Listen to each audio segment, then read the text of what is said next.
It all started on the 3rd of May. I noticed a swelling on her left side. So I went to the hospital. The CT scan confirmed that she had blastoma.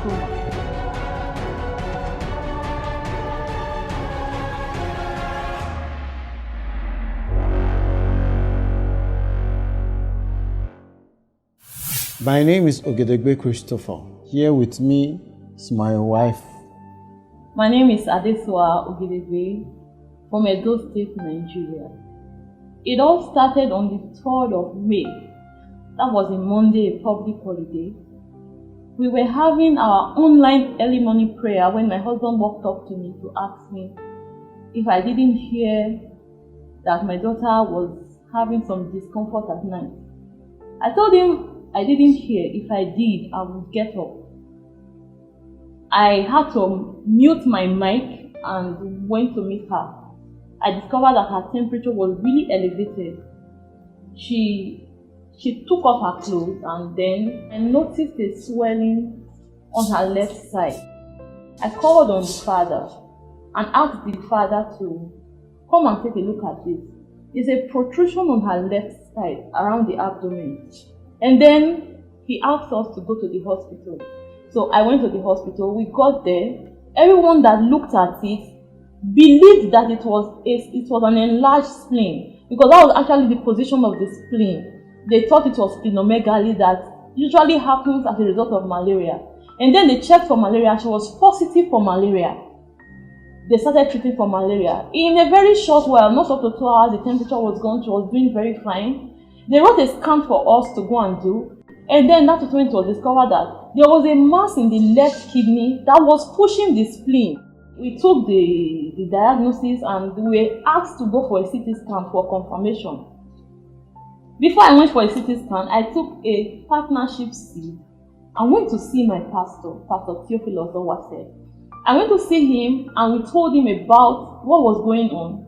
He prayed and told us that it was a done deal. So while going for the CT scan, I went knowing that it was done. We went for the CT scan believing that the CT scan could come with something different.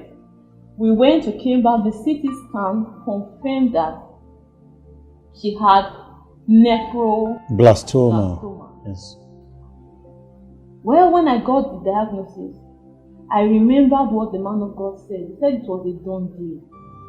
So whatever it is that I was facing, I had to face it by faith. We went in for the surgery. Before the surgery, we were told that they were going to either remove the kidney along with the mass or find how to salvage the mass from the kidney. Entering into the theater, the mass the tumor had so eaten into the kidney that they couldn't even do anything about it. They had to take away the kidney along with the mass. She went in, she didn't lose any blood. The surgery was a success.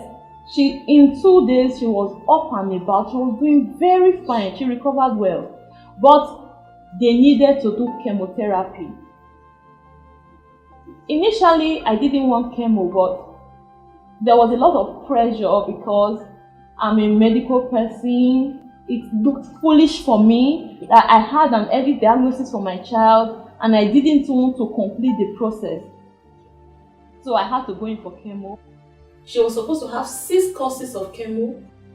Just at the beginning of the first course, she started reacting. She couldn't complete the first course of chemo. Yes. And the baby came down with Steven Johnson syndrome. This time, we had almost 50% skin loss. Her lips were inflamed, inside of her mouth was inflamed, and then she started vomiting blood, which showed that there was serious inflammation going on inside of her. It got to a situation one Saturday, she actually passed out. The pulse was skyrocketing, the BP up, SpO2 down. This time, they said they needed to place her in a ventilator. So they needed to take her away from the pediatric ward to the ICU, intensive care unit. And the doctors were suggesting of tracheostomy, That yes. she had been burnt that the bones inside were even worse than the ones outside. So they cannot intubate her. They needed to put a hole here so they can connect to the ventilator. I told them no, that my daughter will not be needing it. And these were just words of faith that I didn't even know how they would come to pass. You know, at this time, we kept on giving for the partnership. Then for me, it was a thing of joy because it was announced that the healing streams with the man of God was coming up. So we were sending our seeds in preparation for the healing streams. Yes, it was something we were looking forward to with joy. And people were even giving partnership to the healing school on her behalf. My brethren showed me so much love at this time. Everyone was praying. We were exercising our faith. We refused to look at what we were seeing on the bed. God, in His infinite mercy, that hears the prayer of faith, He stepped into the matter. He turned the situation around. This Omoye's whose blood pressure was skyrocketing. Everything about Omoye was coming down back to normal. Omoye did not need a ventilator anymore the moment she got into ICU. ICU, that was a place for us to nurse her till her death, became a place where she was doing extremely well. Omoye was transferred out of ICU after some time because they felt she was wasting the bed space. Yes. And then she was transferred to the bones unit. In the bones unit, everything was just coming with one testimony. Oh, the other. You come today, Omoye can now talk. You come tomorrow, the NG tube, the tube with which they were feeding her from her nose, they've removed it. You come again, Omoye can now hold phone and watch cartoon that she couldn't do before. Yes. And then you come again, she's sitting up. Wow, it was from glory to glory. You see, the reaction she had from chemotherapy made us stop chemo. She was supposed to have 6 courses of chemo. We didn't even finish the first course. I want to tell you that cancer died from its roots. It didn't spread. She got her miracle even before the healing streams. The healing streams was in July and she got her healing in June. We gave ahead for the healing streams that was to come. Wow. I want to show you my testimony, my miracle baby. Omoye Ogedegbe.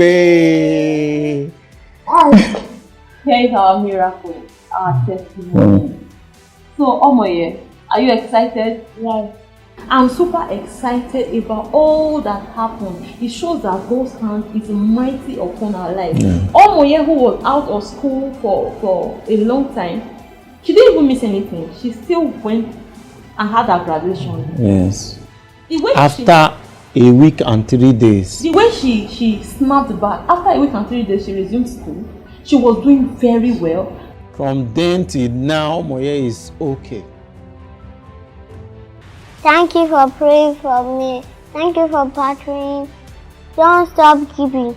Wow, thank you, Omoye. Partners, I want to tell you that we are grateful to you for your partnership. Your partnership is not in vain. Your partnership is dispensing healing to the nation. We are grateful. I want to say I love you all. Thank you.